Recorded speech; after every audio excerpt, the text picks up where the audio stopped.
To that time, and we'll ask you to come up and to tell us about yourself. Yeah, my legs are already shaking.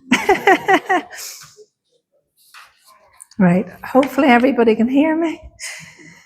That possibly was the wrong hymn to sing because I find it just really overwhelming. Anyway, the last few weeks spent preparing for today have been soul searching, bringing back things that I've not thought about in years. I've explored my feelings honestly. In a lot of ways, it has been cathartic and helped me to forgive myself for a lot of things, although I've some way to go. I think I'll just take my tissue. Oh gosh, Lord, please help me. What I share with you all this morning is not for sympathy. It is to let you understand the real me. I'm just going to be honest in the hope that my story might be a blessing to somebody. I haven't looked forward to speaking, but I have looked forward to this day that through my baptism, I can share this outward declaration of the inward working of my salvation in my life, and my legs are really shaking, so forgive me. The early years. I've heard people giving their testimonies in the church I went to in Northern Ireland for the last couple of years. All of them started with, I had the privilege of being brought up in a Christian home. I was brought up in a Christian home, but for a very long time, I did not see it as a privilege.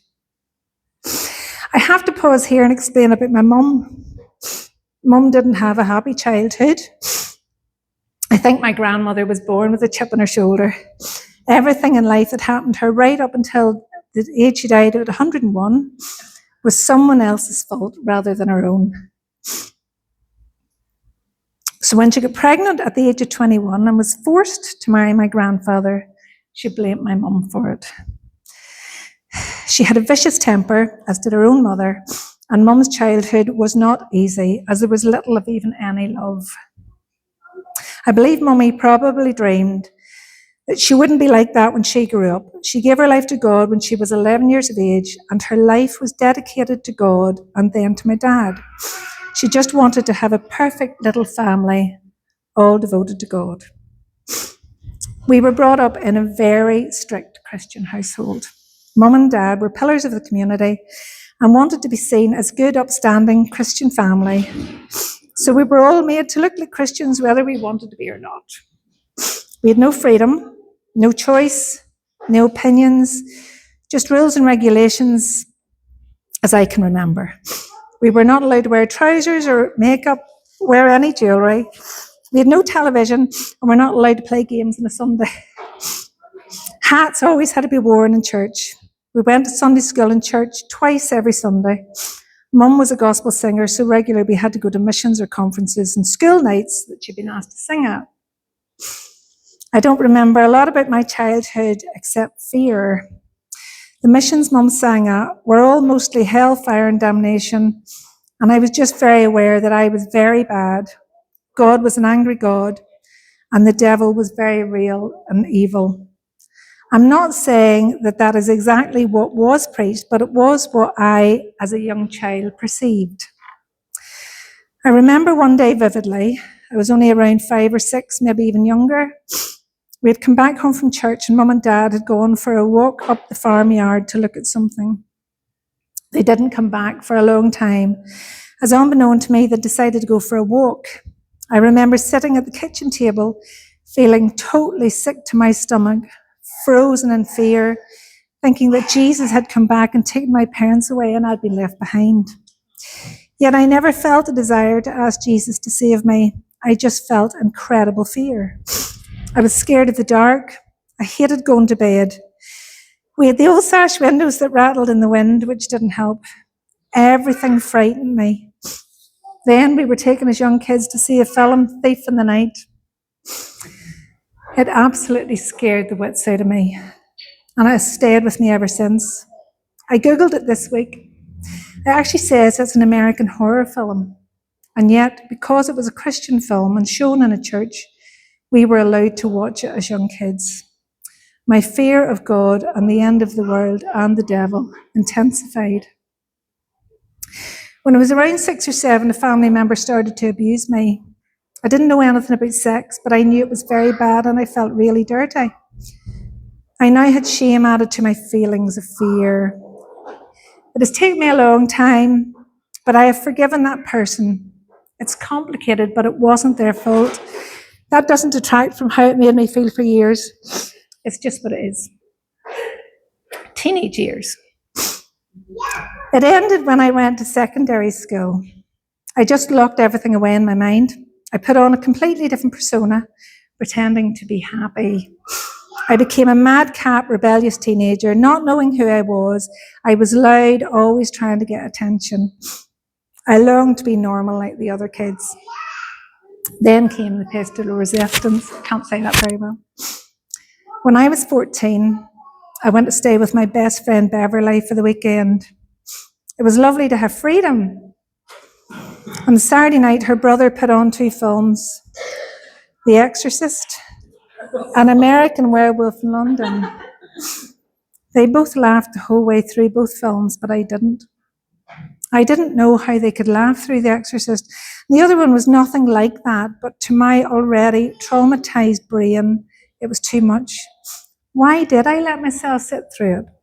Fear paralyzed me, I suppose. I never slept a wink that night. I really don't think I could ever explain how that film affected me. It completely changed the trajectory of my life. I phoned Dad the next morning and he came and brought me home. I went to church that night and asked God to save me. It would be nice if I could say, and she lived happily ever after, but that was not the case. Terror constantly overwhelmed me. I could no longer sleep on my back, which is my natural position, because I was afraid that I was going to start rising off the bed. I struggled to get to sleep at night. I'd pray before getting into bed, asking God to help me not to be afraid, and I'd feel such a darkness behind me. I had horrible nightmares. That went on for years. Looking back, I suppose it was a form of PTSD. I struggled as a Christian. I was so very mixed up. And my mum put pressure on me to be the kind of Christian she thought I should be. I wasn't a proper Christian unless I lived the way she thought I should. And she would say, but Anna, if you were really saved, you wouldn't have the desire to do these things. But I was a teenager.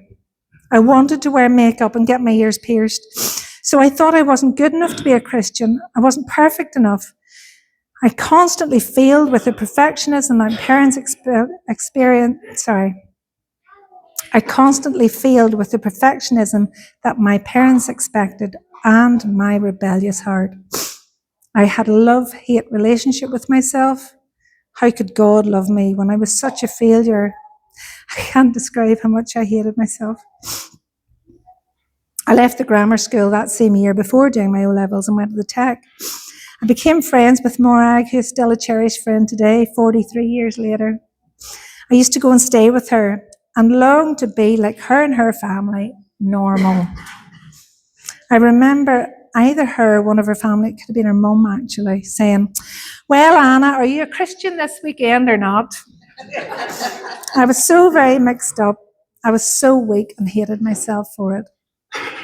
My brother got saved around this time. He struggled terribly with assurance of salvation for around a year, but then he settled and became a Christian Mum and Dad wanted, in my mind anyway. I tried to walk the walk. I became a church organist and a youth leader at age 17 or 18. One memory I have is of a youth camp where the leaders all had to put on a disguise and walk round Portrush town to see if the kids would recognise them. My brother disguised himself as a minister. Moustache, dog collar, bowler hat and all. And I dressed up like a punk rocker. I dyed my hair and slapped on a ton of makeup. That sort of tells the tale of who I was really inside the rebellious years. I got a job in Lisburn in 1987, and while I was there, I had to go into hospital for an operation on my jaws. Unfortunately, it's never stopped me talking. When I came out of the anaesthetic, I wanted nothing more to do with Christianity. I just felt cold. I just walked away, no guilt. I just left it all behind. Looking back, I think how much it must have broken my parents' heart. I became so cold and completely selfish. I moved in as a lodger with Liz, age 36, and her son Johnny, still cherished friends today. Liz also had a strict upbringing and had rebelled, so I felt a kindred spirit. I lived with them for 2.5 years. I just wanted to start living my life like normal people did. So I did just what I thought normal people did. I started drinking and smoking. I didn't even really enjoy smoking, although I continued to do it until I was well into my 40s. And having sex. I can honestly say I never did it out of desire. I never knew what desire was. I did it out of a need to be normal, a need to be loved and needed. But all it did was give me more of a sense of self-loathing and disgust. It became a vicious cycle. I did not know who I was on the inside, but on the outside I seemed so happy. I was madcap party girl, loved getting attention and feeling normal. I met a guy and was out with him for a couple of years before getting engaged and buying a house together. My eldest sister, Ruth, came home from Italy and came to stay with me for a couple of nights. One of those nights, we were on our own having a few drinks when she brought up the abuse that had happened to us as children. It wasn't just me. It all came flooding back. I really had closed it out of my mind for years. We both cried, and I didn't really know how to deal with it. I never realised that it had helped create my low self-esteem and loathing. My fiancé was not supportive. Not that I really knew what supportive was. Only after a few months I broke off my engagement. Shortly after that, I was invited to a party in the Sergeant's Mess in Thiepval Barracks in Lisburn. I said I didn't feel like going, but my friend talked me into it. When I walked in, I saw this big, tall, gorgeous man standing at the other end of the room, and I was completely smitten. I'd always had a fear of rejection, but not with him. I was bold. I had to get to know him, and I did. Thankfully, he wasn't hard to persuade. I just looked adoringly into his eyes as he played the guitar. We shared our stories. He never judged me or thought badly of me at all. He was never going to get married again, as he had been left bitter after his first marriage ended. So I was a bit floored when he asked me to marry him. In fact, the insecure me actually thought he was marrying me because he thought no one would ever want to have an affair with me, which was what happened the first time around. I didn't hesitate, though. We got married after 4.5 months of going together, and that was 34 years ago, and he's still the love of my life and my soulmate. He has made me feel cherished, and I thank God for him every day. He has given me more than love. He was the one person who grounded me when I was a naive 24-year-old, although Liz did try when I was lodging with her. We moved to Cyprus, where we lived for 2.5 years, the early part of which was just a long party. Then we were blessed with Matt in 1994, and we moved to Sheffield, where I had my miracle baby Alex. I'd been taken into hospital in my early stages of pregnancy with Matt and was told it was a miracle that I'd conceived, as I'd had problems with my fallopian tubes. So when I found out I was pregnant again before leaving Cyprus, we were both shocked and excited. 2 months into our tour in Sheffield, I started to miscarry when I was 20 weeks pregnant. We were devastated. Then a consultant, a lovely Chinese doctor, Mr. Lee, if I remember his name correctly, told me that it wasn't that I was miscarrying. My cervix hadn't closed properly after Matt was born, so the baby was actually just falling out. He said he could perform a surgery where he could push the membrane back inside my womb and stitch the cervix. 4 outcomes were possible. Pushing and prodding could burst the membrane and I'd lose the baby. If that was successful, while stitching the cervix, he could rupture the membrane and I'd lose the baby. If that was successful, my body could react to it all and I could go into labour, in which case I could lose the baby if they couldn't stop the labour, or it could all go well. After surgery, Mr. Lee told me the surgery had been successful and now I had a 10% chance of the baby getting to 24 weeks. After that, it would be a 50% chance of going full term. I did go into labour, but thankfully they put me on a drip, which made me feel completely high, but stopped the contractions. Alex arrived, our little miracle, at 36 weeks when Matt was 11 and a half months old. I suppose I must have been reasonably sensible in those early years. I had to be. We struggled financially as Pete was paying maintenance for his kids from his first marriage, and I wasn't working as our kids were young. In 1998, we got the opportunity to go back to Cyprus, and we were there for nearly 4 years. I was able to work as both kids were in school and full-time nursery, so we actually had money. Hindsight's a wonderful thing. We should have saved, but we lived life, spending a lot of time with other families in the pub at the weekend playing darts and pool and having barbecues, although the kids did spend plenty of time at the beach and the pool. During that time, Pete and I went through a really bad period of our marriage. I became bitter and twisted like my grandmother. In fact, I completely hated him. We would go for months without speaking except for necessary stuff about our kids. We were as stubborn as each other. I told him I wanted a divorce. We fought terribly when we drank too much, and it's something that has put Matt off alcohol for life. We had an almighty row one night, and Pete didn't come up to bed. I got up the next morning, and there in the sideboard was a big bunch of flowers and a card with a bulldog on the front and the words, "Sorry." I opened it, and he had written, "Maybe you can teach an old dog new tricks."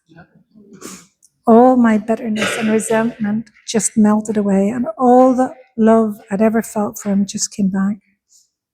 I'm not saying that those bad years were all Pete's fault. They certainly weren't. But if he hadn't have been the one that made that move that day, I dread to think where we'd be today. I possibly would have remained bitter and twisted for the rest of my life and poisoned our children against their father. I honestly don't know. That period, though, and what might have been, has made me all the more grateful for what we have had since. Life became very sweet again after that. We were all sweetness and light. Love's young dream. Sorry, I will get to the end of this. One particular day, when Pete was working and I was doing housework while listening to the radio, I suddenly heard words in the radio that made my blood run cold. It said, "Mo, mo, mo, mo, mo, tell you what you're going to do when there's nowhere to run, when judgment comes for you." Like, it was a new song. I'd never heard it before, but I just thought it was completely for me, because what you mightn't understand is I've been called Anna Mo since I was a baby. So my family, my brother still calls me Mo. So when it just, Mo, Mo, Mo, I was literally thinking that was just for me. Now I know that the singer was actually saying bone, not Mo. How did I get Mo out of bone? But anyway. All the old fears of God and hell came back, and that started a spiritual battle that I really wrestled with. I felt an overwhelming need to get right with God, but I really was scared that Pete would leave me. One of the devil's tactics to put us off. I frequently thought back to the film Thief in the Night and thought that I was going to be the woman in the film who was left behind when Jesus returned because she just kept putting off accepting Jesus as Lord. So I drank to drown out the noise, to be happy and to sleep. This is at least 16, 17 years after watching The Exorcist, and I still had nightmares and trauma. I've titled the next bit, The Return of the Prodigal Daughter. We came back to Lisburn at the end of 2002, and it was a struggle to come back to normal life again after the excess of our life in Cyprus. I felt I was starting to lose my mind, thinking that I was going to hell. I was in complete agony of soul and mind, and when I'd have a few drinks, I would be in complete tears. I was in horrendous turmoil. So, in my wisdom, around the end of January 2003, I decided to make an appointment to see if the doctor would give me tablets to help. I knew there was one older Christian doctor in the surgery, Dr. Cowan, but I'd never had an appointment with her before. I remember walking into the reception area and just saying in my mind, God, if you're speaking to me, let my appointment be with this Christian doctor. It was. I sat down and told her that I was really depressed and kept thinking I was going to hell. Her response to me was, That's not depression, Anna, that's conviction. She just sat and talked to me and gave me advice about what I should and needed to do, one of which was that I needed to go back to church. Now, I know God is not a God that brings complete fear into our lives to bring us to Him, but my life had always been steeped in fear, so I suppose God in His wisdom used it to draw me to Him. That evening, I crouched in the fetal position on my bed, and in my complete turmoil, I called out to God to help me, to forgive me for my rebellion and my sin. What happened in that moment is something that I will never forget, and it still fills me with overwhelming awe and wonder. My whole body suddenly became flooded with the most amazing sense of peace. I felt it. The fear, the torment, every chain was absolutely broken. It was incredible, and I felt completely free. I knew the Holy Spirit had touched my body and soul. I was a new creature in Christ. Something miraculous happened that night. I slept like a baby on my back, and I've done ever since. I've never had a nightmare since. I became a completely different person. Pete says, but he doesn't remember this, but my friend Liz told me that he had told her that it became so nice, it was scary. No. I just enjoyed my Christian walk and the freedom that I now felt in my heart and mind. I never once thought back to, well, I need to start giving up this and that to be a real Christian. It never occurred to me that Pete might leave me. I just knew that as much as I loved him with all my heart, there was a void in my soul that he could not fill. Only God could. The barren years. In 2003, plans were passed for us to build a house in Macrofeld, where I grew up. My dad had given us a piece of land, and we thought Northern Ireland would be a better upbringing for the children than England. No offence intended. When we moved in 2004, I went round a number of churches in the area, but I always just felt really uncomfortable, like I was being looked at. I could never bring myself to go to the church Mum and Dad went to. In fact, the very thought horrified me, so I just stopped going altogether. I've been trying this week to understand these feelings. It was like someone was trying to push me in one direction and I was desperately trying to escape. I think coming back to where I'd been brought up made me feel trapped, of not having my own choice like when I was a child. I started feeling like an ember that had fallen out of the fire. It doesn't take long for the heat to disappear and coldness to take its place. I became infrequent with reading my Bible. Then prayer went the same way. I never intended to wander off the path, but it happened. And I'm sad to say that was the way life was for the next 18 years. I never went back to the person I was before God saved me, but I certainly was not the person I was in 2003 when God completely turned my life around. We lost my eldest sister in 2015, which was an incredibly difficult time for our family, especially Mum and Dad. In the following month, I found a lump and subsequently diagnosed with breast cancer. Then my other sister had the same diagnosis. I suppose I did pray through that, but it doesn't really stand out in my memory. Then we lost my mum in 2017, which was really difficult for me. I started praying more, but I really struggled with having to obey all the rules and regulations set out by the church, all the things I needed to give up. And yet they had never entered my head, nor did I feel any sort of conviction about them when I got saved in 2003. I had that inward battle going on again. In 2022, I lost my dad, and that really hit me hard. I missed him, even though he used to drive me crazy in the later years. I was struggling mentally, but I had wanted to renew our vows for our 30th wedding anniversary that June, so it gave me something to concentrate on to take my mind off missing Dad. In November that same year, we sadly lost Pete's mum, who I loved very much. Pete went back to Yorkshire for 10 days to be with his siblings. I remember looking out of the window of my office at home thinking, what are we doing here? There's nothing for us in Northern Ireland now that my mum and dad aren't here. Our kids and all Pete's family are in England. We need to move. I put it to Pete when he came home and he agreed. I asked my boss if I could keep my job if we moved to England and he said yes. So within a couple of weeks, the house was listed. We got an offer in March 2023, which we accepted, but things out of our control caused the buyers to pull out and we were all left devastated. I was feeling really low, and then out of the blue, in April, a book arrived in the post.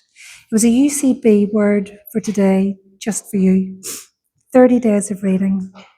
Day 1 was entitled A Blank That Only God Could Fill. I recognised that I've been trying to fill that void for the last 18 years instead of going to the source. Day 2 was entitled Why You Need a Relationship with God. As I read through it, one part hit me like a bolt. It said, God is not interested in religion. He's interested in having a relationship with you. Religion only becomes significant when it enhances that relationship, which it doesn't always do. Oftentimes, religious rules and regulations become a deterrent to your relationship with God. The Bible is filled with religious people who missed connecting with God altogether. Sometimes we're so preoccupied with our religious ideologies, teachings, doctrines, and principles that we fail to understand that what really matters most in life is a personal, intimate, daily talking and listening relationship with God. I suddenly saw God in a completely different light. He wasn't going to beat me with a big stick because I wanted to wear trousers, earrings, and makeup. He just wanted to have a relationship with me, to continue the relationship that he had begun with me in 2003. He had never left me. I'd just been wandering. I prayed and asked him to forgive me for all the years the locusts had eaten, and asked him to bring me back into the fold. The prodigal daughter had come home. But it took a while for God to get me to listen when he spoke to me. I'd be out walking the dogs and a voice would say, you need to go to church. And I'd be, no, I'm not going to church. And it kept going on. It took 3 months. But he did win. So to be thankful, he is very patient. And finally I went, fine. This is true. This is the way it was. I will go back to church. I went to church the next Sunday morning, to Mum and Dad's church. And I felt God's peace come back. I was content again. I went to Moneymore Congregational Church for over 2 years and enjoyed it, especially seeing people that I had known as a teenager. I prayed earnestly that God would be in the control of the sale of our house and where we moved to. We lost another sale the following year. In fact, they pulled out the morning after she had sent me a message to say that we could relax as they'd signed. I was devastated and wanted to give up. The estate agent encouraged us to keep going, and we talked about it and said that if the house didn't sell by Christmas 2024, we'd take it off the market. The contract was signed on the 16th of December. We moved out on the 17th, shattered but exhilarated. Fast forward to now, I'm finally getting to the end. So here we are. It hasn't always been easy. I've struggled with perfectionism in my own life as well as spiritually. The rules of my upbringing hemmed me in with doubts and fears. I still have a way to go. But since moving to Burton with Pete last year and becoming part of the NBC family, which has been an incredible blessing to me, I have grown spiritually, especially in the last couple of months. It has really helped to be able to share my struggles with all of you here. I can totally be myself, warts and all, so thank you all. Over the last number of months, the Lord has helped me to realize a number of things which I've struggled with. Jesus says, come as you are, not clean yourself up and then come. We come to him in all our brokenness and need, and then he will begin to transform us over time from the inside out. Prayer and reading God's word are our spiritual food. Both are necessary for us to grow. Christianity is absolutely not about rules and regulations. It's about a relationship with our Creator. My sins from the cradle to the grave have been forgiven through the blood of Jesus. My debt is paid in full. God knows everything about me, my past, my present, and my future, all the times I am going to fail him in the future, and yet he chose to save me. He has literally removed my transgressions. As Psalm 103 verse 12 states, As far as from the east is from the west, so far as he removed our transgressions from us. That realization has really humbled me. I am not what my thoughts tell me. Our thoughts are flawed, and the devil will always tell us that we're not good enough. The verse that always comes to mind in Proverbs 3, 5 and 6, trust in the Lord with all your heart and lean not onto your own understanding. In all your ways acknowledge him, and he will direct your paths. There's a saying that comparison is the thief of joy, but the devil is also the thief of joy. He wants us to worry and strive, worrying about our futures, striving, thinking that we are rubbish Christians.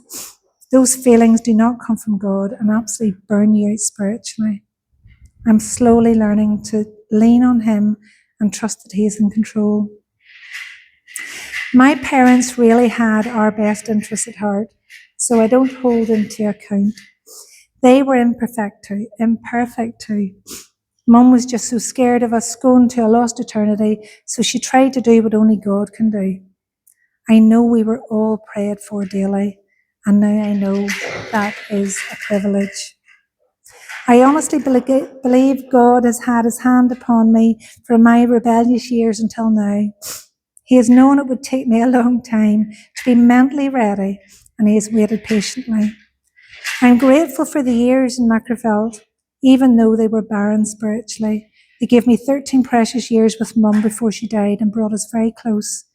They then gave me 5 years with my dad, a lot of time through COVID, which was when I was part of his bubble. I'm thankful every day for all the many blessings God has given me, and I look forward to the future and my spiritual journey to the freedom that God has given me. In closing, finally, I'd like to read Psalm 34, verses 1 to 8. I will bless the Lord at all times. His praise shall continually be in my mouth. My soul shall make her boast of the Lord. The humble shall hear thereof and be glad.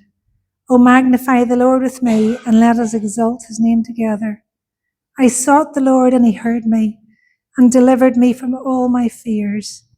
They looked on to him and were lightened, and their faces were not ashamed. This poor man, or woman in my case, cried, and the Lord heard her, and saved her out of all her troubles. The Lord encamps around them that fear him, and delivers them. O taste and see that the Lord is good. Blessed is the one who trusts in him. Thank you.